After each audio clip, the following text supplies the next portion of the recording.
हरिः ओम तत्सत्। श्रीमते रामचंद्राय नमः। श्री सीतानाथ समारंभां श्री रामानंदार्य मध्यमाम् अस्मदाचार्य पर्यन्तां वन्दे श्री गुरु परंपराम्। राधा करावचत पल्लव वल्लरी के राधा पदांक विहलसन मधुर स्थली के राधा यशो मुखर मत्य खगावली के राधा बिहार विपिने रमतां मनो में। भक्त भक्ति भगवंत गुरु चतुरनाम वपु एक तिनके पगवंदन किए तो नाशहि विघ्न अनेक।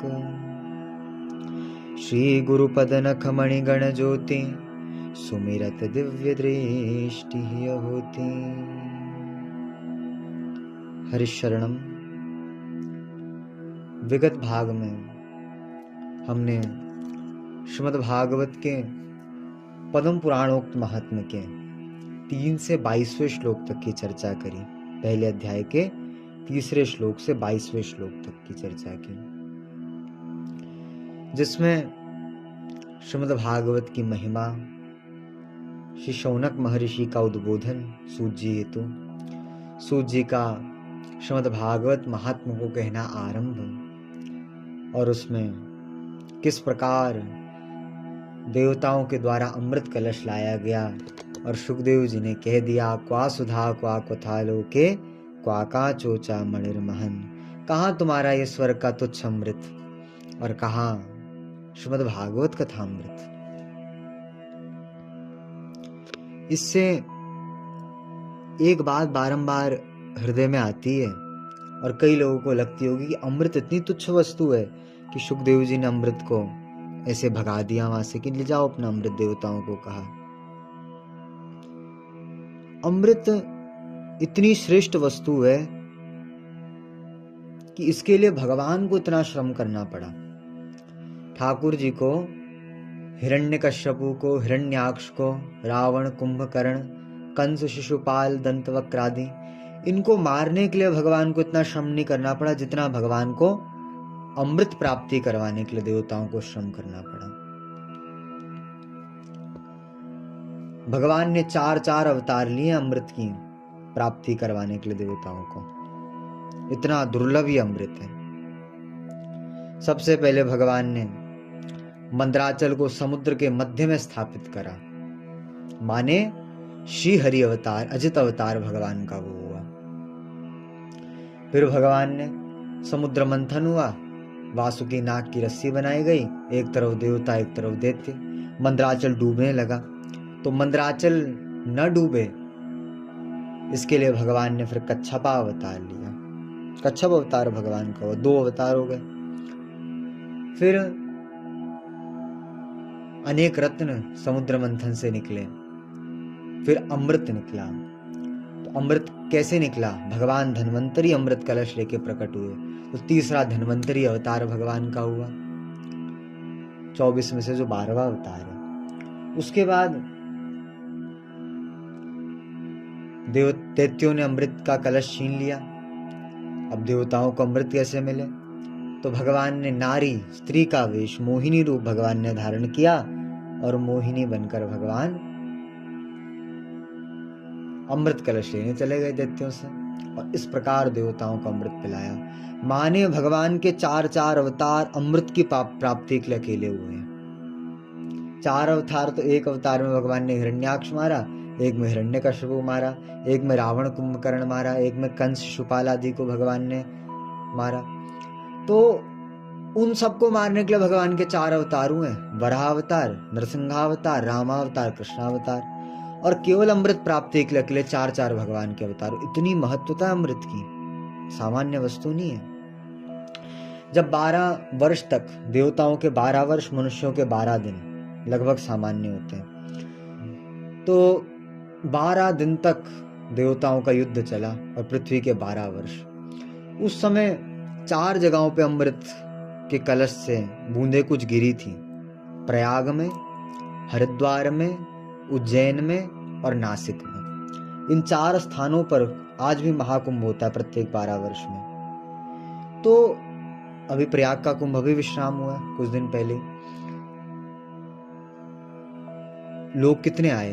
लगभग 65 करोड़ से ऊपर लोग पधारे प्रयाग कुंभ में इस बार। इतने करोड़ों लोग जाते हैं, जाना भी चाहिए, स्नान करते हैं। तो वे सब स्नान करते हैं उस पवित्र जल पे। क्यों? क्योंकि ज्योतिष के उस मुहूर्त में अमृत की बूंदें गिरी थी, उस समय गिरी थी। और आज तक जब वो योग आता है फिर से हर 12 वर्ष में, तो लोग स्नान करके पुण्य के भागी बनते हैं। ऐसा अमृत है जहां किसी कुछ बूंद गिर जाए तो इतनी महिमा, भगवान को इतना श्रम करना पड़ा। ऐसा अमृत भी श्रीमद् भागवत कथामृत की बराबरी नहीं कर सकता। वह श्रीमद् भागवत कथामृत के 16वें अंश की बराबरी नहीं कर सकता। लघुनन्य जातानि, लघु है वह अमृत भी श्रीमद् भागवत अमृत के रूप में। क्योंकि अमृत में यदि आपने स्नान कर लिया अमृत के जल में, या अमृत आपने पान कर लिया, आपको पुण्य मिलेगा। पर पुण्य मिलने के बाद आपसे पाप ना बने, क्या इस बात की कोई गारंटी ले सकता है? नहीं लेगा। पर श्रीमद् भागवत कथामृत ऐसा है, एक बार इस भागवत कथामृत में किसी ने अवगाहन कर लिया, चित्त इतना पवित्र हो जाए। ठीक से भागवत ईमानदारी से सुनिए तो चित्त इतना पवित्र हो जाता है कि फिर पाप बन नहीं सकता जीव से। जब हृदय में राधा गोविंद विराजेंगे तो पाप की क्या चले, पाप तो दौड़ उठेगा। इसलिए भागवत कथामृत उससे भी श्रेष्ठ है। ब्रह्मा जी ने अपनी, जब परीक्षित जी का मोक्ष हुआ, सप्तावरण भेद कर भगवान के दिव्य धाम को परीक्षित जी गए। सबसे ऊपर सत्य लोक होता, उसका भी उन्होंने अतिक्रमण कर दिया। ब्रह्मा जी की बुद्धि में एक प्रश्न जागृत हो गया, एक जिज्ञासा हुई कि भैया, जिसकी अकाल मृत्यु हुई हो, इतनी कम उम्र में मृत्यु हुई हो, राजा था, कोई योगी भी नहीं थे दिखने में, सर्प के दंशन से मृत्यु हुई हो, उसको तो अधोगति की प्राप्ति होती है, ये बात है। पर कैसे ये परीक्षित जा रहा है? भागवत की क्या महिमा? ब्रह्मा जी चकरा गए। ब्रह्मा जी ने अपने बुद्धि रूपी तराजू में एक तरफ भागवत रखी, एक तरफ सारे साधन रख दिए। तो लघुनन्य जातानि, भागवत वाला जो पल रहा है वह भारी हुआ, और बाकी सब उसके एक अंश की बराबरी भी नहीं कर पाए। ऐसी श्रीमद् भागवत है। धन्य है श्रीमद् भागवत का सप्ताह श्रवण विधि कुमारस्तस्य भाषिता। इस सप्ताह विधि से श्री नारद जी महाराज को सनकादिक भगवान ने कथा सुनाई थी। जैसी बात सूत जी ने कही, शौनक महर्षि के कान खड़े हो गए मानो। वे बोले, भगवन लोक विग्रह मुक्तस्य नारदस्या स्थिरस्य च।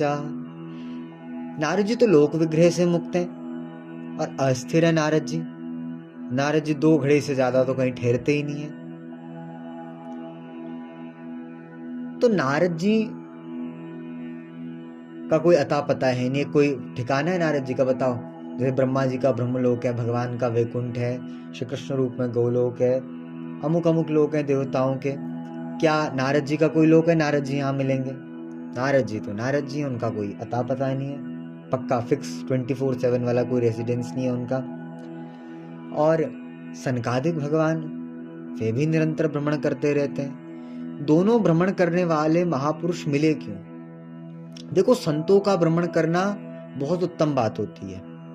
23वें श्लोक से मैं चर्चा कर रहा हूं। यदि आप ग्रंथ देखना चाहो तो वहां से देखिए, प्रथम अध्याय का 23वां श्लोक।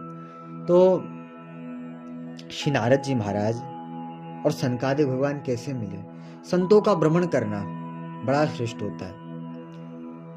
संत क्या है? संत कथामृत के प्रेषक हैं। जैसे यहाँ पंगत हो रही हो, प्रसाद बट रहा हो सब में, और मैं एक जगह खड़े हो जाऊं, ठीक है, हाथ में खीर की बाल्टी, साधु ईसाई भाषा में तस्मई कहते हैं उसको, खीर को, और कड़ी को पीताम्बरी कहते हैं, मिर्ची को लंका कहते हैं, नमक को राम रस कहते हैं, ऐसे साधु शायद शब्द होते हैं, सब बताने योग्य नहीं है, साधुओं में शब्द होते हैं। तो तस्मई की बाल्टी लेके, खीर का प्रसाद लेके मैं खड़े हो जाऊं, तस्मई प्रसाद, खीर प्रसाद बोलता रहूं एक कोने में बैठ के, और सब पंगत में बैठे, तो क्या किसी को मिल पाएगा खीर का प्रसाद? नहीं मिल पाएगा। अब मुझे बांटना है तो मुझे पंगत के बीच में आना पड़ेगा और भ्रमण करना पड़ेगा चलते हुए, तब तो सबको बटेगा पंगत में जो बैठे हैं। मैं एक जगह खड़े हो जाऊं, खीर प्रसाद, किसी को नहीं मिलने वाला। वैसे ही संत हरि कथामृत के प्रेषक हैं। यदि एक जगह बैठ जाएंगे, एक जगह रह जाएंगे, तो सब इस दिव्य कथामृत से वंचित हो जाएंगे। इसलिए संतों को भ्रमण करते रहना चाहिए। महाभारत में तो लिखा, मूल महाभारत यदि आप पढ़ो तो महाभारत में स्पष्ट लिखा है, यदि कोई विद्वान ब्राह्मण और यति सन्यासी संत वह चातुर्मास्य के अतिरिक्त एक स्थान पर रह जाएं, चातुर्मास्य के 4 महीनों को छोड़कर यदि एक स्थान पे वह रह जाएं, तो पृथ्वी देवी शोक करती है उनके लिए कि इनका ज्ञान व्यर्थ ना चले जाए। इनका कार्य भ्रमण करना, भ्रमण करके सबको ज्ञान भक्ति वैराग्य की चर्चा सुनाकर कृतकृत्य करना। इसलिए संतों को घूमता ही रहना चाहिए। संत जहां रहेंगे वो समाज कभी विकृत नहीं हो पाएगा। आप देखो हमारे भारत में इस समय अरुणाचल प्रदेश, असम, नागालैंड, उस तरफ के प्रदेश में बता रहा हूँ, उड़ीसा से उधर जाओगे तो वहां पे संत लोग नहीं जाते, तो क्या हो गया, वहां पे हिंदुत्व का इतना कम प्रचार प्रसार है, माने बहुत कम परसेंट है हिंदुओं की, कुछ परसेंट हिंदू हैं। क्यों? क्योंकि वहां संत नहीं जाते। संत क्यों नहीं जाते? शास्त्रों में लिखा है कि केवल तीर्थ यात्रा के अतिरिक्त यदि उन पुरियों की 7 पुरियां वो यदि उस तरफ जाया जाएगा तो पाप लगता है, लिखा है। किस दिन मैं बताऊंगा अच्छे से इसको विस्तार से। तो इस कारण से नहीं जाते। अब संत लोग नहीं जा रहे तो क्या हो रहा है वहां पे भक्ति का, धर्म का प्रचार प्रसार नहीं हो रहा। संतों का कार्य भ्रमण करना, माने संतों को भ्रमण करते रहना चाहिए, यही अच्छा है। तो नारद जी भी भ्रमण करते हैं, सनकादिक भगवान भी भ्रमण करते हैं। दोनों जब भ्रमण करते हैं तो दोनों का संयोग कैसे हुआ, शौनक महर्षि पूछ रहे हैं। सूत जी कह रहे हैं, अत्र ते कीर्तयिष्यामि भक्ति युक्तम कथानकम। हे श्री शौनक महर्षि एवं सब ऋषि गणों, आप ध्यान से अब सुनिए। भक्ति युक्त जो एक कथन है, जो एक कथन आपने पूछा ना, ये जो कथा मैं बताऊं जो बड़ी भक्ति युक्त कथा है, अब मैं इसको कह रहा हूं, कैसे करो। यत प्रोक्तम रहस्यम, सुखदेव जी ने अपना शिष्य जानकर जो एकांत में मुझे सुनाया। शुकेन यत प्रोक्त, मतलब इसका तात्पर्य क्या है, सुखदेव जी कथा तो सबको सुना रहे थे उस सभा में, जब परीक्षित को सुना रहे थे तभी श्री सूत जी महाराज ने सुनी वहां सभा में। पर श्री सूत जी महाराज को सुखदेव जी ने कहा, देखा सूत जी बैठे हैं सभा में, तो इशारा करके बुलाया, इधर आइए। सूत जी आए, सूत जी को अपने निकट बुलाया और परीक्षित जी को सुनाई, बाकी सबको सुनाई कथा ऋषियों को। पर सूत जी को सुखदेव जी ने पढ़ाई श्रीमद् भागवत की कथा। यदि कोई अच्छे से ग्रंथ लेके कथा सुनने भी बैठ जाए तो उसको प्रायः ज्ञान हो जाता है। समझदार के लिए तो इशारा ही काफी होता है केवल। जैसे कोई समझदार व्यक्ति हो, कोई श्रद्धावान, भक्तिवान, श्रम करने वाला विद्यार्थी हो, तो केवल कथा सुने, कथा सुनते सुनते उसको ज्ञान हो जाएगा सारा, अलग से पढ़ने की जरूरत नहीं होती। वैसे ही सूत जी महाराज को पढ़ाया थोड़ा ना एकांत में। सूत जी कहते हैं उसी सभा में वह बैठे हुए थे। सुखदेव जी ने अपनी कृपा दृष्टि से निहारा, बुलाया, अपने निकट बैठाया और भागवत परीक्षित को सुनाई, सूत जी को पढ़ाई। 25वें श्लोक में कैसे इस कथा का आरंभ, नारद जी सनकादिक भगवान कैसे मिले। एकदा हि विशालायाम चत्वारा ऋषयो मला। अमला माने निर्मल, अत्यंत निर्मल संत जो ऋषि हैं, चत्वारा ऋषि माने 4 ऋषि।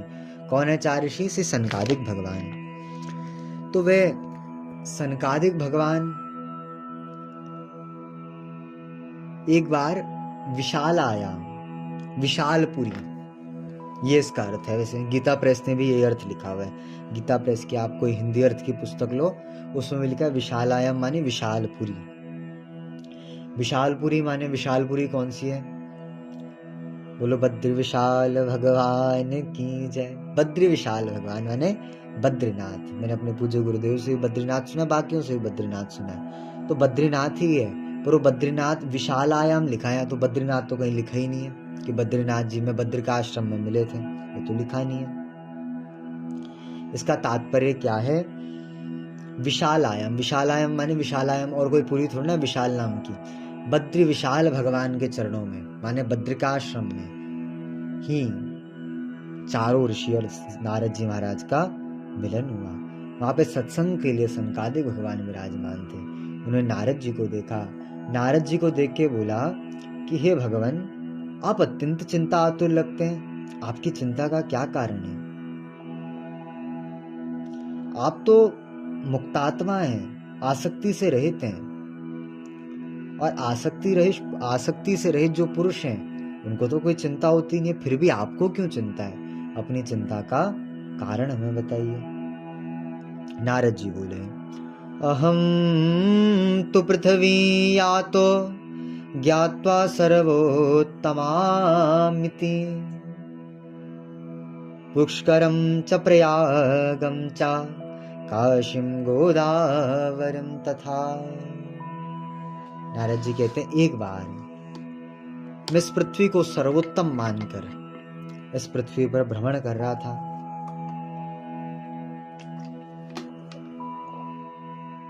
कहां कहां मैं गया?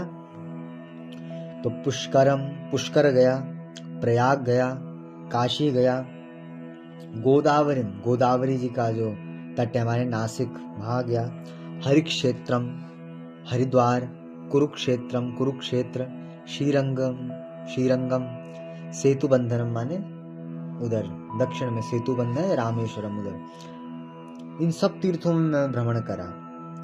पर मन को संतोष मिल जाए जिस शांति से, वे शांति मुझे प्राप्त नहीं है सब तीर्थों में जाकर भी।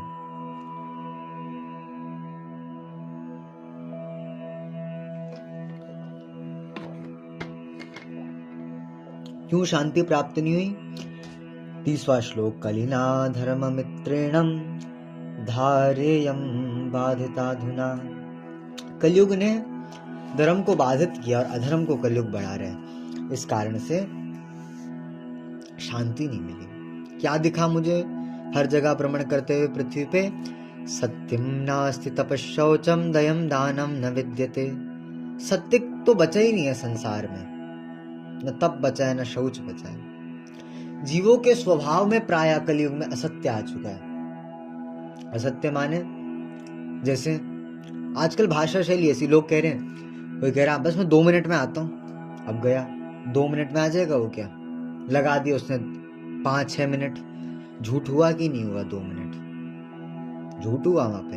अब कोई कहे कोई अपराध थोड़ा ना हो गया, सामने वाले ने भी समझा 2 मिनट माने कुछ देर में आएगा, 2 मिनट उसने भी नहीं समझे, पर मुंह से तो निकल गया 2 मिनट, झूठ हुआ वो।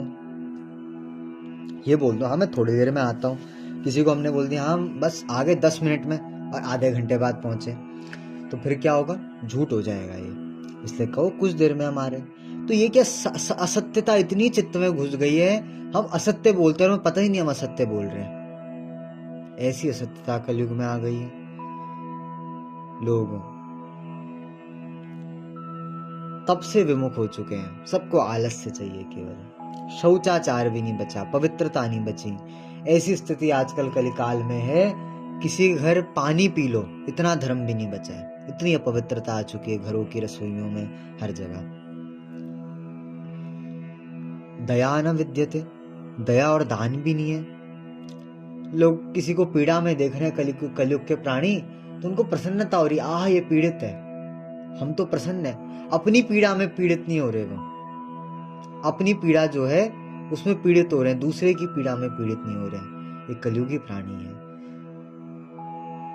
सब कुछ होते हुए भी, सब कुछ है पास में, फिर भी किसी को देने की भावना नहीं है। कोई निर्धन अकिंचन आ जाए तो उसको कहते नहीं हमारे पास कुछ नहीं है, और अपने उदर भरण के लिए उड़ाते हैं। ऐसे जीव हो चुके हैं। उदराभरणो जीवा वार का कूट भाषिणा। केवल उदर भरण में लगे, कैसे हमारा पेट पल जाए, इस पेट के लिए केवल जीते हैं लोग। धर्म, दान, तप, शौच, इस सब से कोई इनको असत्य बोल दे, चाहे उदर भरना चाहिए बस अपना, ऐसे हो चुके हैं। कूट भाषिणा, कूट भाषी है कलयुग के प्राणी। कूट भाषिणी माने बड़ा कड़वा बोलते हैं।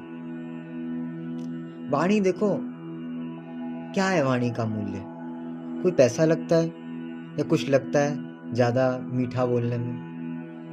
किसी को पीड़ा हो जाए ऐसी वाणी क्यों बोलना? शब्द दोनों एक ही हैं, शब्द ही निकालना ना मुख से तो अच्छे शब्द निकाल लो। ऐसी वाणी बोलिए मन का आपा खोए, और न को शीतल करे आपहु शीतल हो। संत जन तो कहते हैं ऐसी वाणी बोलनी चाहिए। कबीरदास जी कहते हैं कि अपना मन भी शीतल, अच्छी बात बोलोगे ना प्रेम से, अपना मन भी शीतल रहेगा। मैंने अनुभव किया इस बात को, अपना मन भी शीतल रहेगा, सामने वाले को भी अच्छा लगेगा। अब तुम अपने आप भी कड़वा बोल रहे हो, ना अपना मन शीतल रहेगा, ना किसी का मन शीतल रहेगा, ना किसी को प्रसन्नता होगी। इसलिए प्रिय बोलने वाला, मीठा बोलना चाहिए। पर कलयुगी प्राणी कूट भाषी हो गए हैं। कैसे? मंदा सुमंद मतयो मंदभाग्या हुपद्विता। मंद है, मंद माने मंदबुद्धि है, आलसी है कलयुग का प्राणी। मंदा माने आलसा भी होता है, संस्कृत से निकालो मंदा माने अलसाह, आलसी। इतना आलस्य करता है, प्रत्येक साधन में आलस्य करता है। सुमंद मतयो, सुमंद मते माने मंद बुद्धि। कैसा मंद बुद्धि है? तो बड़ा बुद्धिमान पर अभिनय करता है मंद होने का, मूर्ख होने का अभिनय करता है, उसे कहते हैं सुमंद मतयो। आता सब पता है, बातें सब पता है शास्त्रों की, अरे कुछ जाना नहीं है साथ, फिर भी संसार छोड़ नहीं पा रहा है, फिर भी संसार में फंसा हुआ है, फिर भी असत्यता में, अधर्म में फंसा हुआ है, होता है सुमंद मतयो। मंद भाग्या, मंद भाग्या माने भाग्य बड़ा मंद है। कैसे मंद है? आप देखो ऐसे ऐसे महापुरुषों का सत्संग सुनने को मिल रहा है वर्तमान समय में भी, इस घोर कलिकाल में भी ऐसे ऐसे महापुरुष। आप देखो पूज्य मलुक पीठ वाले महाराज जी, गुरुदेव भगवान, पूज्य केली कुंज वाले महाराज जी, कितने ऐसे संत इस समय भी विराजमान है। पूज्य विनोद बाबा, श्री रामभद्राचार्य जी, माने बहुत संत हैं आज भी। कितने अद्भुत महापुरुष हैं, कितने अद्भुत भक्त वैष्णव आज भी हैं, उनको हमें सुनने को मिल रहा है। उन सब की सुलभता होने पर भी हम सुन सकते हैं, हम अपने जीवन को बदल सकते हैं, फिर भी हम अपने जीवन को नहीं बदल रहे, ये हमारा मंद भाग्य। ऐसा सौभाग्य मिलने के बाद भी हम अपने आप को बदल ना पाए, ये मंद भाग्य है। तो मंद भाग्यता कलिकाल में है। उपद्रवतानि, उपद्रवों से ग्रस्त है। उपद्रव अपने आप बांधे हुए हैं, अपने आप ऐसा कार्य करे कि उपद्रव उसके जीवन में आ जाए, ऐसा कलयुगी प्राणी है। पाखंड निरतः संतो, संत वेश में पाखंड आने लग जाएगा, सब में नहीं पर प्रायः। विरक्ता सा परिग्रह, विरक्त किसे कहते हैं? इसके पास कुछ ना हो तो सब कुछ का परित्याग करें। विरक्त परिग्रही होंगे, संग्रह करने वाले विरक्त होने लग जाएंगे। तरुणी प्रभुता गे है, घरों में स्त्रियों का राज्य होगा। शालको बुद्धिदायका, साले जो होंगे घर के सलाहकार बन जाएंगे, लिखा है। कन्या विक्रयो लोभाद, विवाह के लिए कन्याओं का विक्रय होने लग जाएगा, लोभ से लोग कन्याओं का विक्रय करेंगे। स्त्री पुरुषों में कलह मची रहेगी। आश्रमा यवने वृद्धा तीर्थानि सरतस्तथा, महात्माओं के आश्रम, तीर्थ, नदियों के जो तट हैं वहां पे विधर्मियों का अधिकार हो जाएगा। देखो भागवत में लिखा है, और यही आजकल होने हुआ तो नहीं, अभी हो भी नहीं पाएगा कई समय, पर ऐसा षड्यंत्र चल रहा है। अभी प्रयाग कुंभ की बात है, घटना है, वक्फ बोर्ड जो है उसने दावा किया प्रयाग कुंभ हमारी धरती पर हो रहा है। अभी 1500 साल हुए नहीं उनको आए हुए, और हमारे करोड़ों वर्षों की जो परंपरा है, सनातन परंपरा है, उसके ऊपर आक्षेप कर रहे हैं। तो वही भागवत में लिखा है, जो आश्रम होंगे, पवित्र नदियों के तट होंगे, तीर्थ होंगे, उस सब पे यवन लोग, विधर्मी जो है अपना अधिकार जमाएंगे। पहले अध्याय के 34वें श्लोक का पहला चरण यही है, ऐसे होंगे। और फिर देवतायतना यत्र, जो मंदिर होंगे, देवालय होंगे, वे भी नष्ट करने लगेंगे दुष्ट लोग। ऐसी स्थिति। न योगो नेव सिद्धो वा ज्ञानी ना सत्क्रियो नरा। इस समय न तो कोई योगी सुलभता से मिलेगा, न सिद्ध मिलेगा, न ज्ञानी मिलेगा, न सत्कर्म करने वाला मिलेगा। कली के जो दावा नले उसमें सब भस्म होने लग जाएंगे। कली दावाग नले नाद्या साधनाम भस्मताम गता। सारे पवित्र साधन भस्म होने लग जाएंगे। अट्टशूला जनपदा, देशवासी बाजारों में अन्न बेचने लग जाएंगे। धन के बल पे पका हुआ अन्न भी बिकेगा। शिवशूला द्विजातया, ब्राह्मण लोग पैसे लेकर वेद शास्त्रों को पढ़ाएंगे, धन लेंगे और धन लेके अपना ज्ञान देंगे। ये बहुत बड़ा दुर्भाग्य है। कामन्या केशशूलन्या, स्त्रियां धनादि के लोभ के वश अपने आप को बेचने लग जाएंगी। संभवंति कलाविह, ऐसा कलिकाल आएगा।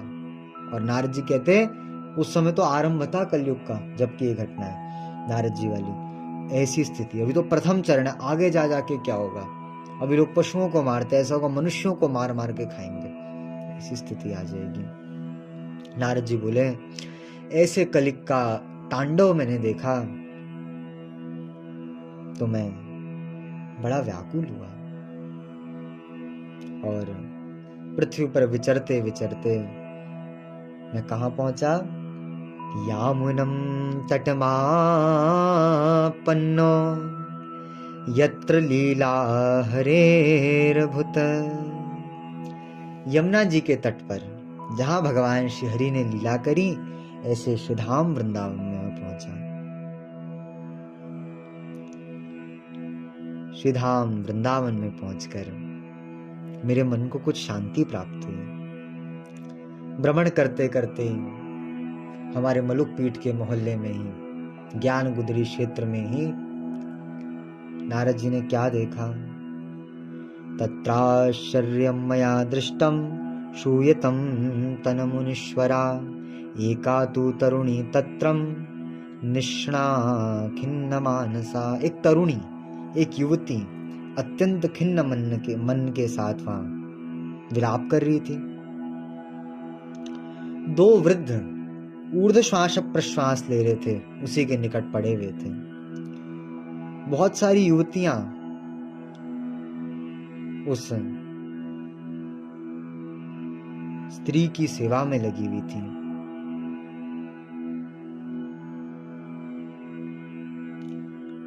ऐसा दृश्य नारद जी ने देखा। नारद जी ने सोचा कोई विरह शोक आदि कुछ हो रहा होगा यहाँ पे। तो नारद जी आगे जाने लगे कि संसारिक कोई रोना धोना चल रहा है, तो नारद जी आगे जाने लगे। जैसे ही नारद जी आगे जाने लगे, उसी समय वे स्त्री बोली नारद जी से, भो भो साधो क्षणं तिष्ठ मच्चिन्तापि नाशय। दर्शनं तव लोकस्य सर्वथागहरं परम।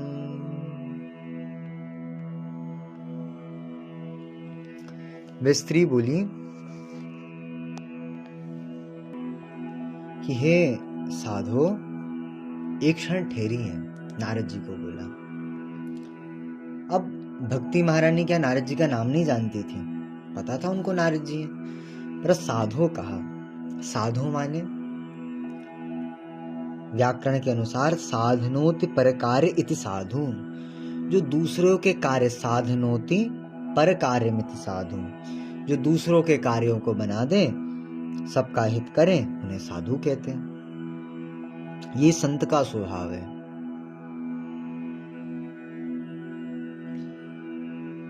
क्योंकि परोपकार वचन मन काया, संत सहज स्वभाव खगराया। श्री मानस जी में काकभूषुंडी जी कहते हैं गरुड़ जी से कि हे पक्षराज गरुड़, मन वाणी क्रिया से जो परोपकार में लगे भय हैं, वे संत हैं, उन्हीं को संत कहते हैं। किसी वेशभूषा का नाम संत नहीं है। जिनके हृदय में दूसरों का उपकार, सब पर दया की भावना है, वही संत है। क्योंकि संत हृदय नवनीत समाना, कहा कवि न पर कयो नहीं जाना। संत दे माखन से भी कोमल होता है, नवनीत की भांति होता है। थोड़ा भी गर्मी में ले जाओगे पिघल जाएगा नवनीत, वैसे थोड़ा भी कष्ट में किसी को संत देखेंगे वे द्रवित हो जाएंगे। साधुओं का समागम बहुत श्रेष्ठ बात है, क्योंकि गंगा जी जीव के पाप समाप्त कर देती हैं। गंगा पापम शशि तापम, चंद्रमा ताप को समाप्त करते, शीतल किरण है चंद्रमा की, तो चंद्रमा ताप को समाप्त करते हैं। दैन्यम कल्पतरु सता, दीनता को कल्पतरु समाप्त कर देता है। पर संत गंगा जी, चंद्रमा, कल्पतरु, इन सबको सर्वथाग, सारे अघों को संत लोग समाप्त कर देते हैं। इसी श्लोक के आखिरी में ना, सर्वथाग हरम परम। तो पापम तापम च दैन्यं च हंति साधु समागमम, पाप ताप दैन्य सब संत समागम समाप्त कर देता है। भक्ति बोली, क्षणम तिष्ठ, एक क्षण विराजिए नारद जी, मत चिंता अपि नाशय, मेरी चिंता भी दूर कीजिए। मेरी चिंता ही नहीं, मेरी चिंता भी, क्योंकि आपका काम है। माने संत तो ठेकेदार हैं सबकी चिंता दूर करने के। ठाकुर जी ने सबकी चिंता दूर करने का ठेका संतों को दे रखा है।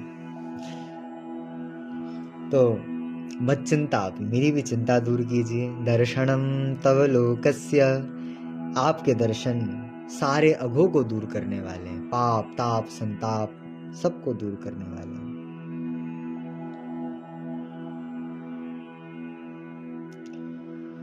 भगवान की बड़ी कृपा भई मुझ पे, जो आपका दर्शन मुझे हुआ। नारद जी बोले, काशी त्वाम, हे देवी तुम कौन हो, काव्य मोह चे महा। अलग अलग आप पुस्तक देखोगे ना, तो उसमें थोड़ा शब्दांतर हो जाता है। जैसे आप जैसे कोई और, अगर गीता प्रेस वाले में ये किसी किसी मतलब अर्थ वही होता है शब्दों का, बस शब्द थोड़े इधर उधर हो जाते हैं कईयों में। तो इस बात का ध्यान रखना। गीता प्रेस की जो मूल पुस्तक है उससे श्लोक देख के बता रहा हूँ आपको, उसके हिसाब से देखना। काशी त्वाम, आप कौन है। का विमो, द्विवचन आए ना, ये दोनों कौन है। चेमा नार्यः, ये सारी जो स्त्रियां आप हैं, कमल के समान नेत्रों वाली, पद्मलोचना, ये सारी कमल के समान नेत्रों वाली स्त्री जिन्होंने आपको घेरा है, ये सब कौन है। वद देवी सविस्तारम, विस्तार पूर्वक बताइए। स्वयस्य दुख कारणम, अपने दुख का कारण। तो भक्ति महारानी बोली, अहम भक्तिरिति ख्याता, इमो में तनयो मता, ज्ञान वैराग्य नामानो, कालयोगेन जर्जरः। हे नारद जी, मैं भक्ति हूं और ये दोनों मेरे पुत्र हैं। इमो में तनयो मता, तने पुत्र हैं। क्या इनका नाम है। एक का नाम ज्ञान है, एक का नाम वैराग्य है। नारद जी को आश्चर्य हुआ। माता तो युवती, पुत्र वृद्ध हो गए, ये कैसे संभव है। तो बोली, भक्ति माने काल योगेन जर्जरा, कली के प्रभाव से ये अत्यंत जर्जर वृद्ध हो चुके हैं। आप पूछते हैं स्त्रियां कौन है जिन्होंने मुझे घेरा हुआ है। तो गंगाध्यासरतश्चेमा, मत्सेवार्थम समागता। गंगा आदि पवित्र नदियां, गंगा यमुना सरस्वती अलकनंदा मंदाकिनी भागीरथी कावेरी कृष्णा गोदावरी, ये सारी की सारी जो नदियां हैं, ये सब नदियां मेरी सेविका बन के यहाँ खड़ी हैं, मेरी सेवा के लिए यहाँ पधारी हैं।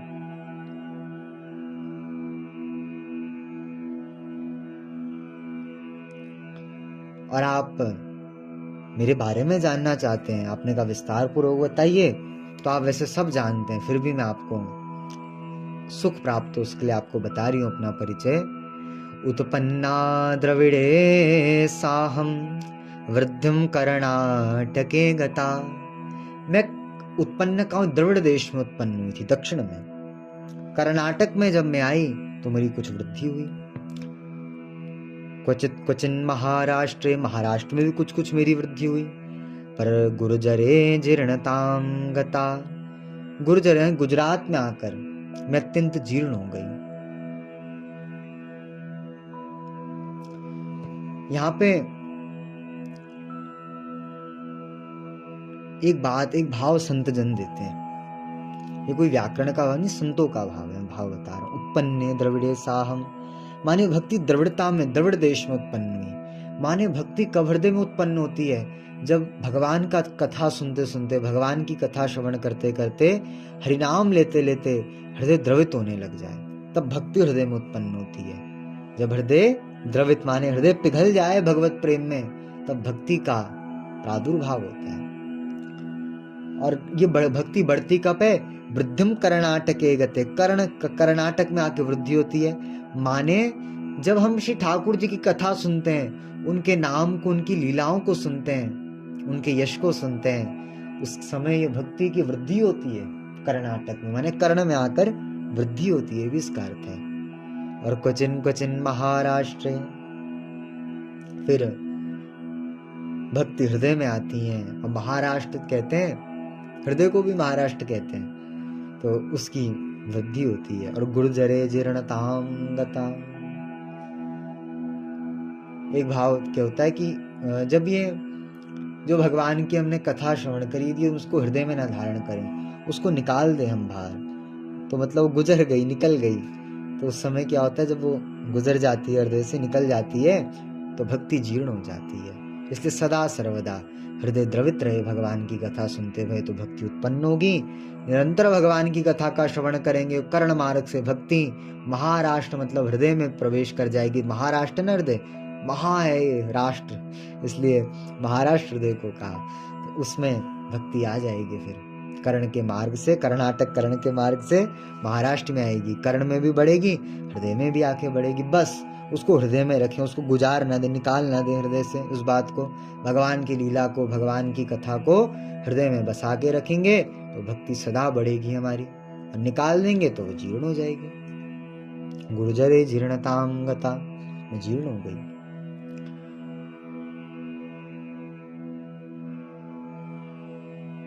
पर वृंदावनम पुनः प्राप्य नवीनेव स्वरूपिणी, पर वृंदावन आकर मैं अत्यंत नवीन स्वरूप को प्राप्त हो गई। ये सो मारो वृंदावन है, क्योंकि वृंदावन महिमामृत में प्रबोधानंद सरस्वती जी कह रहे हैं, यत्र प्रविष्टो सकलोपि जंतु आनंद सच्चिद घनताम उपैति। जहां प्रवेश करने मात्र से जीव को सच्चित आनंदता की प्राप्ति हो जाती है, ऐसा वृंदावन है। आज भी, ये तो तब की बात, आज इस कलिकाल में भी, जहां इतना कली का प्रभाव व्याप्त हो रहा है, उस समय भी वृंदावन में अत्यंत शांति, भक्ति आज भी नृत्य करती है वृंदावन में।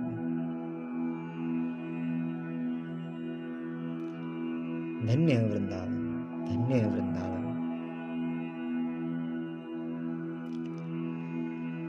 जहां प्रियालाल हो, आज भी ठाकुर जी विराजमान है वृंदावन में। युगल सरकार साक्षात लीला करते हैं। वृंदावनम परित्यज्यम पादेकाम न विगच्छति। ठाकुर जी वृंदावन छोड़कर एक पग भी बाहर नहीं जाते हमारे नंदनंदन। प्रतिज्ञा है ठाकुर जी की, हमारे जड़खोर गौधाम में गुरुदेव भगवान के द्वारा जो संचालित है, वहां पे आज भी प्रतिज्ञा शिला है डीग में, ब्रज के अंदर ही आता 84 को उसमें, तो डीग में लगभग 9-10 हजार गौवंश इस समय वहां पे विराजमान है।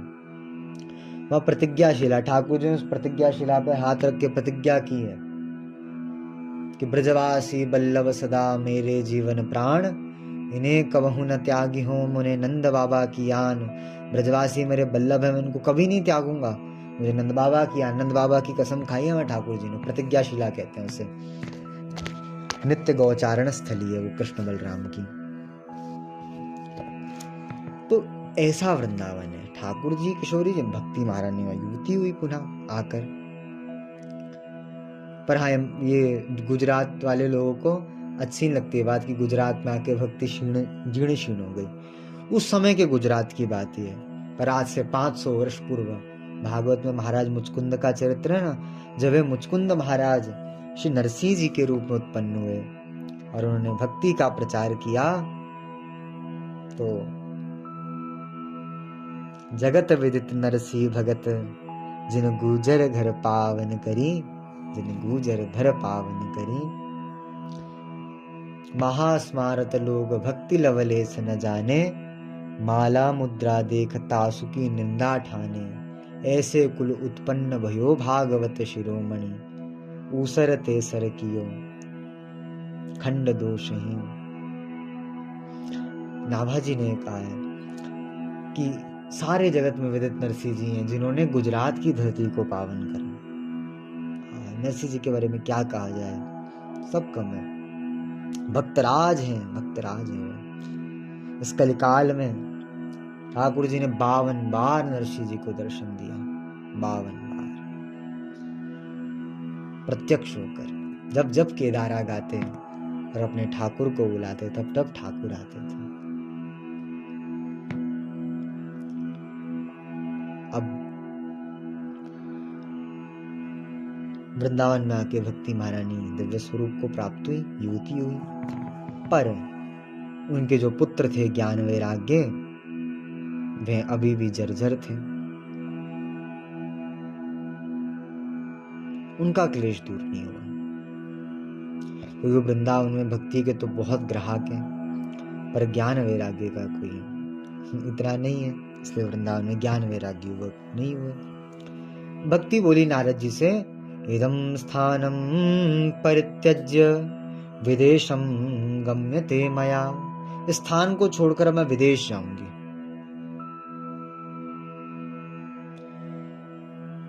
नारद जी बड़े घबरा गए। नारद जी ने बोला कि भक्ति वृंदावन छोड़ देगी तो वृंदावन में क्या रहेगा, बिना भक्ति के तो वृंदावन कैसे है।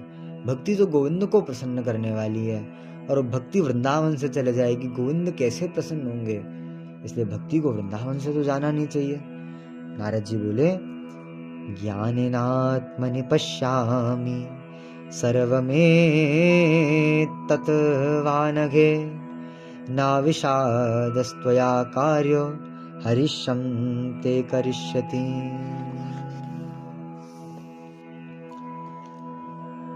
हे भक्ति महारानी,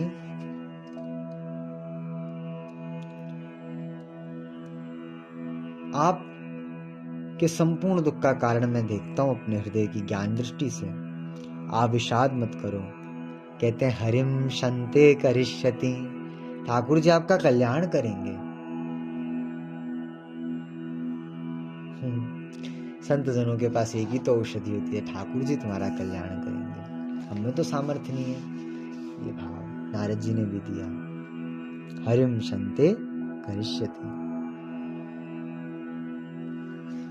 नारद जी ने खूब उद्यम करा और उद्यम करके नारद जी ने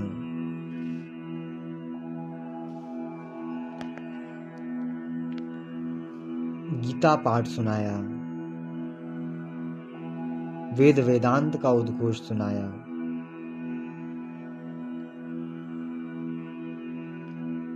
पर ज्ञान वैराग्य की जर्जरता दूर नहीं हुई।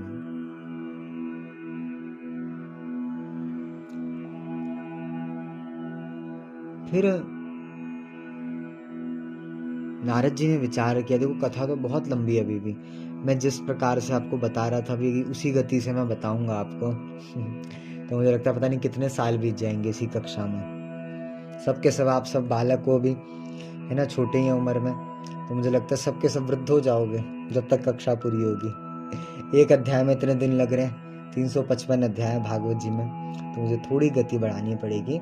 इसलिए मैं थोड़ा सा आगे ले रहा हूँ बात को, कि नारद जी ने खूब वेद में, संक्षिप्त में बता रहा हूँ इस बात को, नारद जी ने खूब वेद वेदांत का, गीता का उद्घोष सुनाया। पर भक्ति महारानी के कष्ट की निवृत्ति नहीं हुई।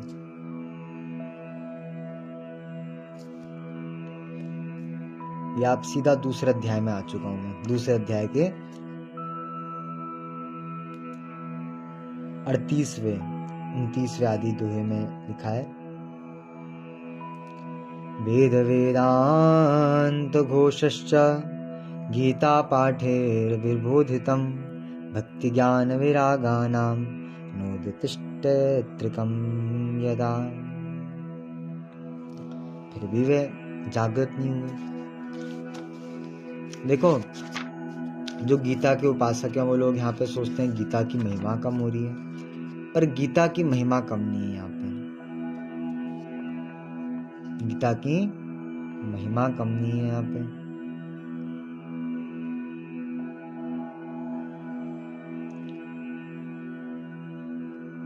क्योंकि यदि गीता पाठ से, भगवत वाणी है, गीता के पाठ से ज्ञान वैराग्य की जर्जरता दूर हो गई होती, वेदांत के पाठ से दूर हो गई होती, तो श्रीमद् भागवत प्रकट कैसे होती, श्रीमद् भागवत की महिमा कैसे प्रकट होती। और वेद वेदांत गीता इन सब शास्त्र रूपी वृक्ष का फल ही तो श्रीमद् भागवत है।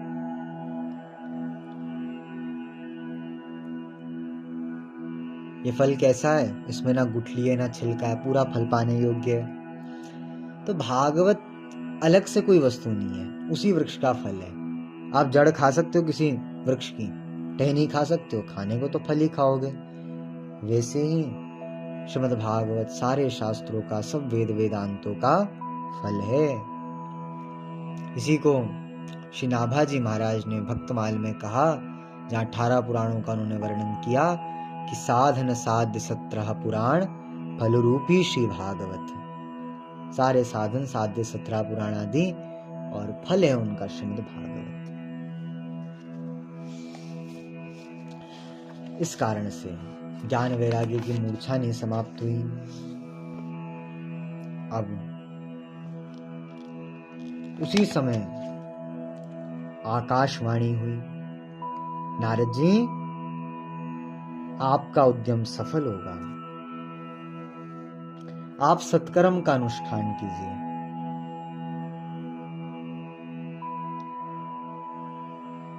सत्कर्म क्या है? तो कहा, तत्ते कर्माभिधास्यामि साधवस् साधुभूषणा। साधुता ही जिनका आभूषण है, ऐसे संत जन आपको बताएंगे कि सत्कर्म क्या होता है।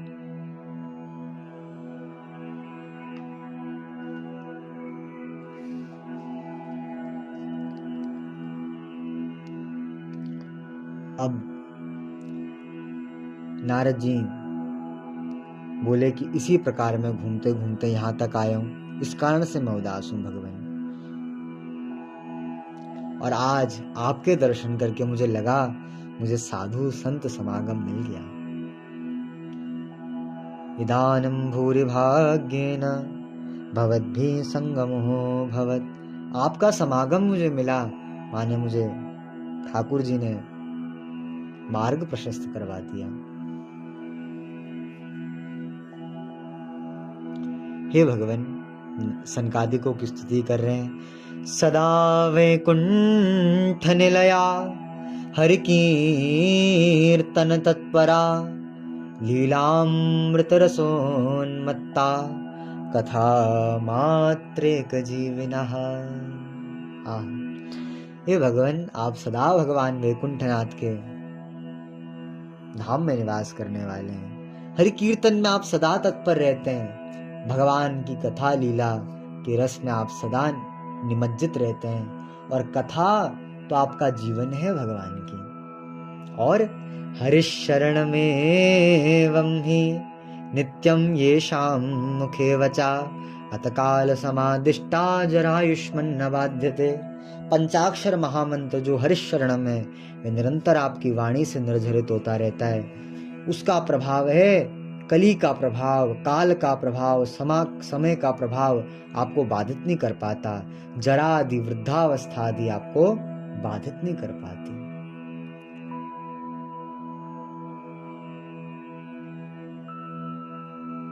अहो भाग्यस्य योगेन दर्शनम तब भवतामिह। भगवान आपका दर्शन भया, मैं धन्य हुआ। हे प्रभु, भक्ति ज्ञान वैराग्य के कष्ट की निवृत्ति के लिए, उनको सुख प्राप्त हो जाए, इसके लिए क्या साधन मुझे करना चाहिए, आप ही कृपा करके मुझे बताइए।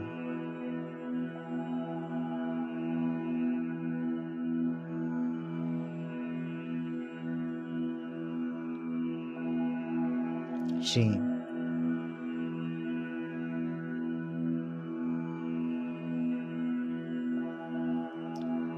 सनकादिक भगवान बोले, श्रीमद्भागवतालापा सतुगीता शुकादिभिः भक्ति ज्ञान विरागानां तदघोषेणं बलं वहत्। हे नारद जी, श्रीमद् भागवत की कथा जो श्री सुखदेव भगवान ने गाई है, उसका यदि आश्रय ले लिया जाए तो भक्ति ज्ञान वैराग्य के कष्ट की निवृत्ति हो जाएगी, वह अत्यंत बलवान हो जाएंगे श्रीमद् भागवत के उद्घोष से।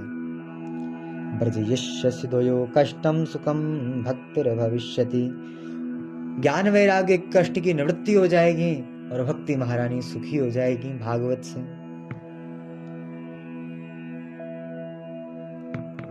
ये भागवत कथा क्या है?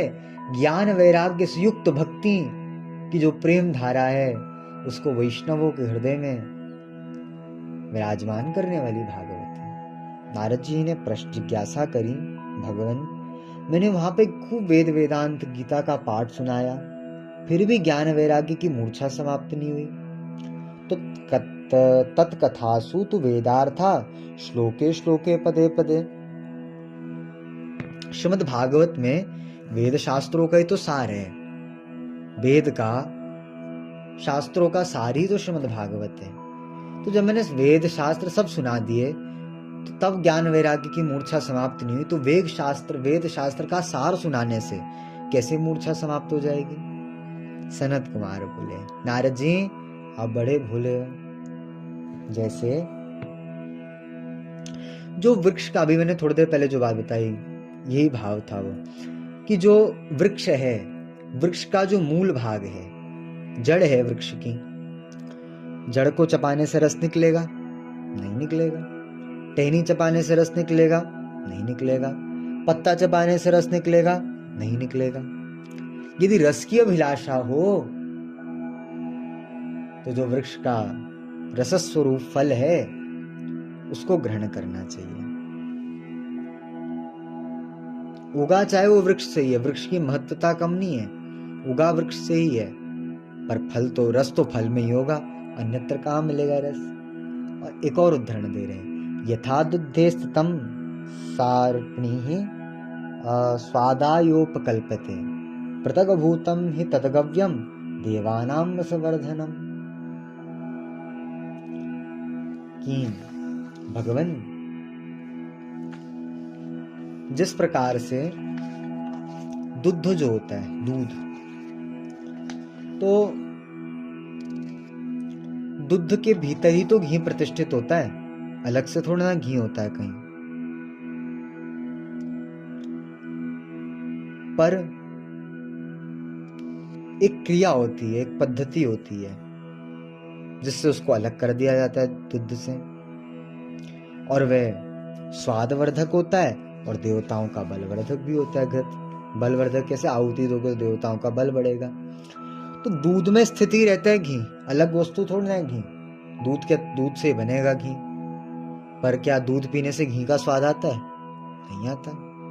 तो दूध में होने के बाद भी घी से उसका स्वाद नहीं आता, उसको पृथक करना पड़ता है। एक पद्धति है, पहले मथो, दही बने दूध की, फिर उसको मथो, उससे माखन बने, माखन को गर्म किया जाए धीमी आंच में, उससे घी बनता है, उसकी पद्धति है।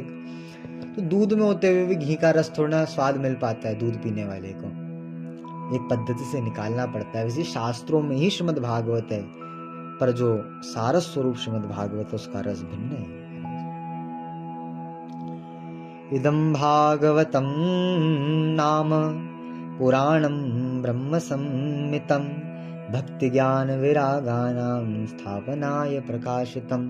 भक्ति ज्ञान वैराग्य की जीवों के हृदय में स्थापना करने के लिए श्री व्यास जी ने श्रीमद् भागवत महापुराण को प्रकट किया है।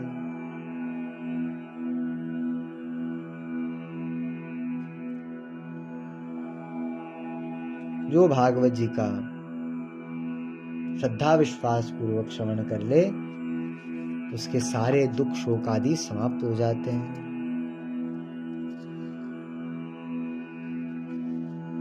अब तीसरे अध्याय में क्या हो रहा है? ज्ञान यज्ञम करिष्यामि शुक शास्त्र कथोज्जलम भक्ति ज्ञान वैरागाणां स्थापनार्थम प्रयत्नता। भक्ति ज्ञान वैराग्य की सबके चित्त में स्थापना हेतु अब श्रीमद् भागवत की शुक शास्त्र की कथा होने लगी। कहाँ कथा हो? तो क्या कहा? तीसरे अध्याय का चौथा श्लोक, गंगा द्वार समीपे तो तट आनंद नामकम। गंगा जी के तट पर, गंगा जी का जो आनंद नामक तट है वहां पर कथा हो। इसको आजकल के वक्ता लोग कहते हैं गंगा द्वार समीपे तो माने हरिद्वार में आनंद नाम का तट है। पर कौन सा तट है आनंद नाम का हरिद्वार में? कोई बता दे। वर्तमान समय में भी ऐसा कुछ नहीं है। किसी ने मन ग्रंथ रखा अलग बात है, पर शास्त्रीय कोई आनंद नाम का तट तो है नहीं ऐसा।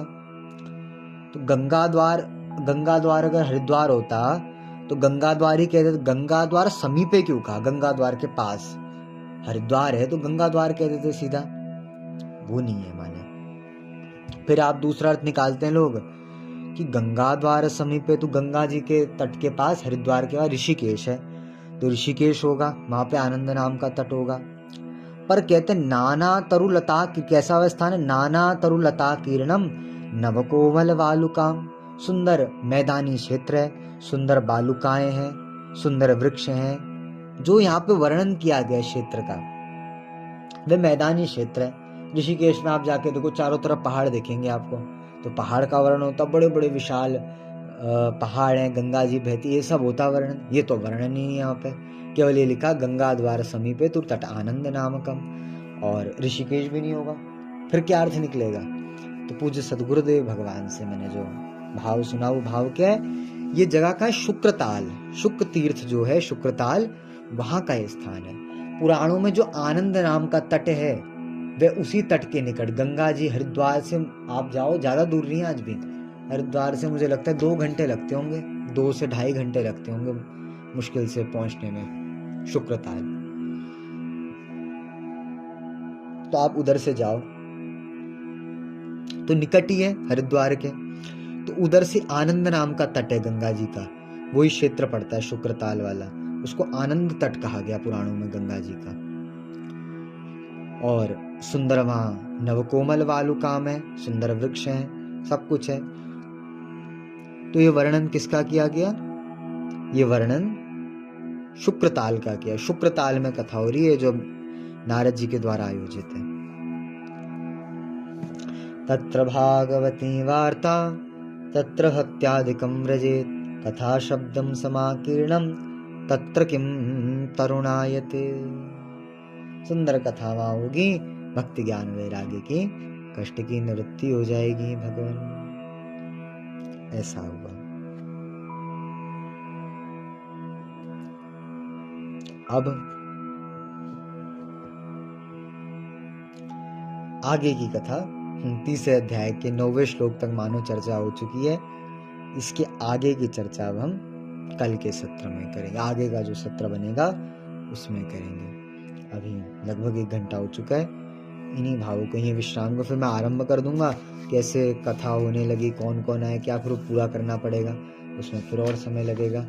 इसलिए अभी यहीं से विश्राम करते हैं। कैसे कथा हुई, भक्ति माने कष्ट की कैसे निवृत्ति हुई, उसकी कथा गौकर्णोपाख्यान का आरंभ कल से श्रवण करेंगे। बोलो वृंदावन बिहारी लाल की जय। जय जय श्री राधे, जय जय श्री राधे, जय जय श्री राधे।